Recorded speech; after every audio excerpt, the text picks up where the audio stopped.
Hello everyone, I hope you all are doing good in your studies. तो हम यहाँ पे कर रहे हैं BFHS की तैयारी, साथ ही साथ GMCH, PGN, BFHS की आने वाली पोस्टों के लिए जो प्रेपरेशन है वो हम कर रहे हैं। जो बच्चा इस चैनल पे न्यू है सो प्लीज़ इस चैनल को सब्सक्राइब कर लीजिए ताकि रोज़ 3 बजे वो न्यू MCQs देख पाए। यहाँ पे मैं NCLEX based, scenario based, skill based MCQs कराती हूँ। आप मेरी पिछली वीडियोज़ भी देख सकते हैं, 100 पार्ट मैं ऑलरेडी बना चुकी हूँ। फटाफट से इस चैनल को सब्सक्राइब कर लीजिएगा और वीडियो को लाइक ज़रूर कीजिएगा अगर आपको पसंद आते हैं क्वेश्चंस। एंड जो बच्चा इस 5 को आने वाले पेपर की प्रेपरेशन करना चाहता है, 2 बैचेस, 2 क्रैश कोर्स चल रहे हैं, एक 799 का, एक 999 का। 799 में आपको MCQs plus test series plus doubt classes and previous year paper solution में कराऊंगी। 999 का जो क्रैश कोर्स है सबसे ज़्यादा इस टाइम वर्किंग में है, इंपॉर्टेंट टॉपिक्स मिलेंगे इसमें आपको, साथ ही साथ MCQs विद गुड रैशनल में लाइव क्लासेस लेती हूँ, साथ में टेस्ट सीरीज एंड साथ में doubt classes and previous year paper का सॉल्यूशन। इसमें अकेला 799 में MCQs होंगे टॉपिक वाइज और 999 में इंपॉर्टेंट टॉपिक्स भी ऐड होंगे। टेस्ट सीरीज दोनों में होंगी, डाउट क्लासेस दोनों में होंगी। ये बैच जल्दी से ज्वाइन कर लीजिए। अगर आप वर्किंग हैं तो रिकॉर्डिंग्स भी अवेलेबल है और ये बैचेस ज्वाइन कर सकते हैं आप फटाफट से, जिससे भी ये बैच ज्वाइन करना है। इस कॉन्टैक्ट डिटेल्स जो कि मैं लिख रही हूँ, इस कॉन्टैक्ट डिटेल्स पे कॉल या फिर मैसेज करके ये दोनों बैचेस जो है वो ज्वाइन कर सकता है और आज ही से अपना जो रैंक है सिक्योर कर सकता है, पढ़ सकता है मेरे साथ। और अगर कोई भी बच्चा अभी उसने फॉर्म नहीं भरा है, आगे फॉर्म भरेगा, आगे की प्रेपरेशन करना चाहता है, अपना बेसिक क्लियर करना चाहता है, वो फुल थ्योरी बैच जो है वो ज्वाइन कर सकता है। 4 मंथ्स की वैलिडिटी है बैच की, उसमें मैं फुल सिलेबस बेसिक से स्टार्ट करके कराऊंगी। हर एक जो सब्जेक्ट है आपका उसका मैं बेसिक से करवाऊंगी आपको, साथ ही मैं आपको उसमें MCQs भी करवाऊंगी, इंपॉर्टेंट टॉपिक भी कराऊंगी, ठीक है, टेस्ट सीरीज भी एंड साथ के साथ डाउट क्लासेस। मतलब ऑल इन वन पैक है, 4 मंथ्स का पैक है और ये पैक आपको ओनली 2599 में पड़ेगा, जो कि मुश्किल से 1 मंथ आपका 800-900 रुपये है। जो भी पेपर आगे आप भरना चाहते हो उसके लिए ये batch all in one batch है, फटाफट से ज्वाइन कर सकते हैं इस नंबर पे कॉल या फिर मैसेज करके। अपने क्वेश्चन पे चलते हैं। 717 क्वेश्चन हमने करना था। हमारा जो क्वेश्चन है, the nurse instruct a female client about collecting a mid stream urine sample for culture and sensitivity, which should the nurse include in clients teaching. एक नर्स है, क्लाइंट है फीमेल, उसको बता रही है कि मिड स्ट्रीम यूरिन सैंपल लेते हैं जब भी आप किसी का यूरिन कल्चर करते हो या फिर सेंसिटिविटी करते हो। क्या चीज़ वो उसकी क्लाइंट की टीचिंग में ऐड करेगी। Bath before collecting the specimen, clean the perineum from front to back, label specimen with the provider name, collect the urine at the beginning of the urination। देखो beginning of the urination तो यहीं पे खत्म, cancel हो गया क्योंकि question में ही लिखा है मिड स्ट्रीम, ठीक है। टिप्स एंड ट्रिक्स को से इस क्वेश्चन को करते हैं। बिगनिंग तो यहीं पे फिनिश हो गया क्योंकि क्वेश्चन में ही मिड स्ट्रीम लिखा है, ठीक है। जब भी आपको यूरिन स्पेसिमेन लेना है तो वो यूरिन आपकी बॉडी के अंदर से आ रहा है, बात तो लेने की कोई नीड ही नहीं है, ठीक है। दूसरा, label specimen with the provider name, ये आपको लैब में जो बैठा हुआ होता है, जो भी लैब टेक्नीशियन होगा, जो भी आपका नर्स होगी, वो आपका लेबल लगाती है, आप नहीं। द राइट ऑप्शन इज कि प्रीनियम को आपने फ्रंट से बैक करना है। क्लीन कभी भी बैक से फ्रंट नहीं करते, फ्रंट से बैक करते हैं क्योंकि go for the less contaminated area to the more contaminated area, जिससे क्या होगा, जो outside of the other bacterias होंगे वो यूरिन के साथ नहीं आएंगे। The option second is right.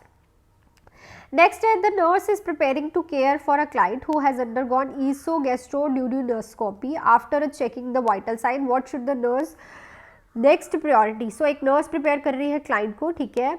ईसोगैस्ट्रोड्यूडेनोस्कोपी, oesophagus से जाके, स्टमक से जाके ड्यूडेनम की स्कोपी हो रही है, ठीक है, उसके वाइटल साइंस चेक कर रहे हो, तो नेक्स्ट प्रायोरिटी क्या होगी वाइटल साइंस के बाद। Monitor for sharp epigastric pain, give warm gargles for sore throat, check for a return of a gag reflex, monitor for complaints of heartburn. देखो सबसे ज़्यादा होता है गैग रिफ्लेक्स, ठीक है। गैग रिफ्लेक्स बहुत ज़्यादा इंपॉर्टेंट है, रिटर्न आना, उससे पहले आपको उसको कुछ नहीं देना होता, ठीक है। The right option is third option.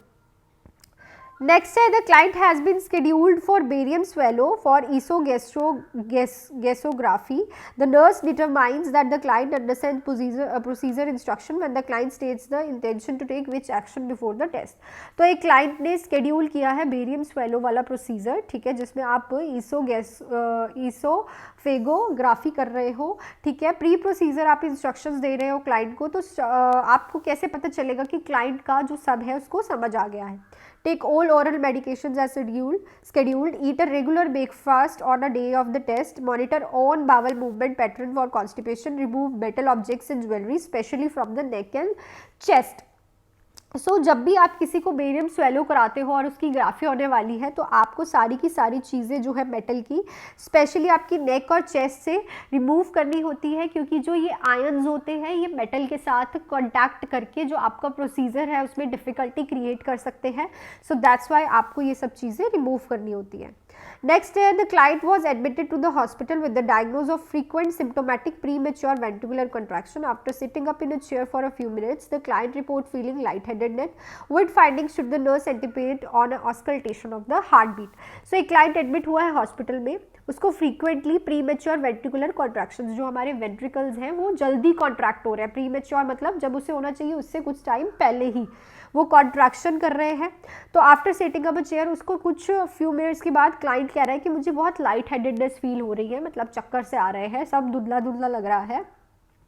सो ऐसी कौन सी फाइंडिंग है जो कि नर्स हार्ट बीट चेक करते हुए, ऑस्कल्टेट करते हुए एंटिसिपेट करेगी? Regular apical pulse and irregular apical pulse, a very slow regular apical pulse, a very rapid apical pulse. So it is an irregular apical pulse is a right option for your question.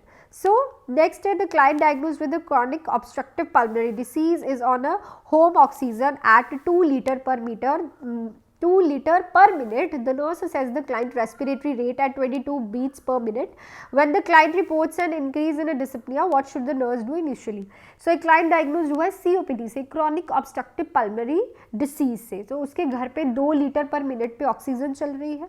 Nurse उसका respiratory check करती है rate, तो 22 breaths आते हैं उसके पर minute में।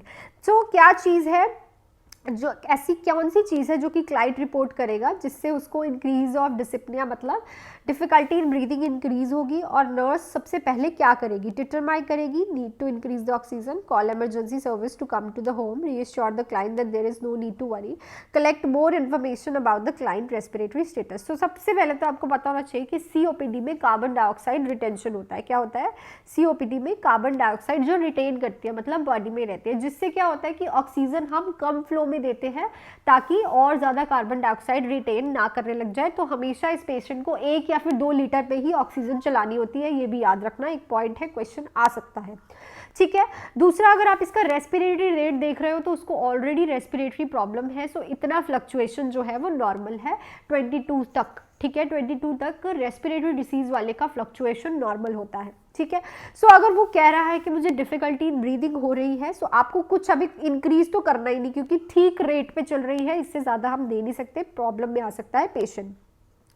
Emergency के लिए कुछ नहीं कहना, क्योंकि देखो 22 ब्रेथ्स है, अभी कोई इमरजेंसी नहीं हुई है, होता 28 है 26 है तो इमरजेंसी कॉल करते हैं। ठीक है, ठीक है, वरी के लिए नहीं, क्योंकि क्लाइंट देखो वरी तो करेगा ही ऑब्वियसली, क्योंकि क्लाइंट को प्रॉब्लम हो रही है। सो आप क्या करोगे, मोर इन्फॉर्मेशन कलेक्ट करोगे, उसका SpO2 देखोगे, ऑक्सीजन पल्स ऑक्सीमीटर से सब चीज़ें चेक करोगे। ठीक है, वो चीज़ें आप चेक करोगे। सो that's it for this video. Questions अच्छे किए हैं हमने आज। सो अगर आपको वीडियो अच्छी लगी है तो लाइक ज़रूर कीजिएगा, थोड़े क्वेश्चन कराती हूँ ताकि साथ के साथ आपका टॉपिक भी कर लो आप उसी टाइम। अगर आप यूट्यूब से तैयारी कर रहे हो, मैं को यूट्यूब से तैयारी इज़ तब अगर आपकी थ्योरी पे पकड़ अच्छी है, पर अगर आपकी थ्योरी पे पकड़ नहीं अच्छी, बिकॉज थ्योरी पे जो यूट्यूब है वो आपको पूरा कंटेंट नहीं देता, सिर्फ 10 से 20% कंटेंट देता है। और काफ़ी बच्चे तो यूट्यूब से गलत सीख के आते हैं, और मैं जब बैच में पूछती हूँ तो हमने यूट्यूब से देखा। देखो, सबसे पहले तो आपको अपनी थ्योरी पकड़नी है, देन आप सब चीज़ें करो। और अगर किसी को भी 799 वाला बैच, 999 वाला जो क्रैश कोर्स चल रहे हैं दोनों, वो ज्वाइन करने हैं 5th के पेपर के लिए, सो अभी ज्वाइन कर लो। टेस्ट आपके रेगुलर हो रहे हैं, उसमें डाउट क्लासेस लग रही है, प्रीवियस ईयर पेपर डिस्कशन हो रहा है। 799 में MCQs की क्लासेस मिलेंगी सारी आपको, 999 में इंपॉर्टेंट टॉपिक्स की क्लासेस भी साथ में मिलेंगी MCQ के। और अगर किसी को फुल प्रेपरेशन करनी है तो आप 4 मंथ्स का बैच ज्वाइन कर सकते हैं, 2600 का बैच है। ठीक है, हर एक चीज़ थ्योरी की मैं छोटी से छोटी चीज़ कराऊंगी, साथ ही में MCQs, इंपॉर्टेंट टॉपिक की पॉइंटर्स, टेस्ट सीरीज, सब कुछ इसमें ऑल इन वन बैच में होगा। So that's it for this video अच्छी लगी है तो please hit the like button, subscribe to my channel and share जरूर कीजिएगा अपने फ्रेंड्स एंड के साथ जो पेपर देने जा रहे हैं। So thank you so much, bye, मिलते हैं कल की वीडियो में।